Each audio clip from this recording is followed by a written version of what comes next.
আসসালামু আলাইকুম। সিঙ্গাপুরের ওয়েস্টকোস্ট পার্ক, সিঙ্গাপুরের সাগর ওয়েস্টকোস্ট পার্কে আইছি। এটি সব শিপ, এটি দেশ বিদেশ থেকে অনেক শিপ আইয়া পার্কিং করে থাকে নদীর মাঝখানে, নদীর মাঝে।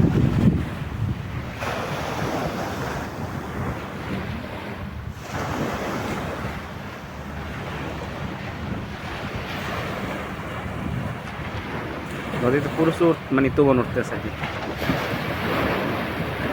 সব শিপ এই হলো কিনার সাইড, আমি এই জায়গায় দাঁড়াইছি। বালু আর বালু, কিভাবে তুফান উঠতেছে।